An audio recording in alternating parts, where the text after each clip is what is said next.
যদি আল্লাহ রাজি না হয়, তা আল্লাহকে রাজি করতে গেলে তো কোটি বছরও পারবো না।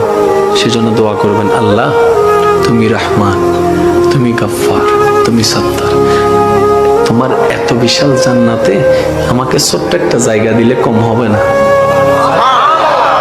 আল্লাহকে স্মরণ করে যারা কাটতে পেরেছে তাদের জন্য সুসংবাদ, ওই চোখ জাহান্নামের আগুন দেখবে না যেই চোখ দিয়ে আল্লাহর ভয়ে, আল্লাহর স্মরণে অশ্রু প্রবাহিত হয়েছে। সেই চোখ জাহান্নামের আগুন দেখবে না যেই চোখ আল্লাহর ভয়ে কেঁদেছে। আল্লাহ পাক আমাদেরকে তার ভয়ে কাঁদার তৌফিক দান করুন, আমিন।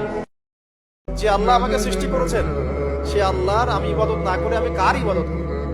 আল্লাহ রাব্বুল আলামিন যদি আমাকে কোনো কল্যাণ করতে চান, কেউ ঠেকাতে পারবে না। আল্লাহ পাক যদি কোনো অকল্যাণ করতে চান, কেউ আমাকে বাঁচাতে পারবে না। আল্লাহ নামটা এত মজার নাম, দেখেন হাজার হাজার বছর ধরে এই মহাবিশ্বে যত আল্লাহর প্রিয় বান্দারা একটা নামের জিকির করে। নামটা কি? কি নাম? আল্লাহরে প্রাণ থেকে, হৃদয় থেকে একটা ডাক দেন, চিল্লায় পড়েন আল্লাহ। আল্লাহর হাবিব সাল্লাল্লাহু আলাইহি ওয়াসাল্লাম বলেছেন, যে ব্যক্তি নিজের পকেটের টাকা খরচ করে দুনিয়াতে মসজিদ বানায়, আল্লাহ তাআলা তার জন্য জান্নাতে ঘর বানায়। মান বানা মসজিদান মিন মালিহি ফিদ দুনিয়া বানাল্লাহু লাহু বাইতান ফিল জান্নাহ।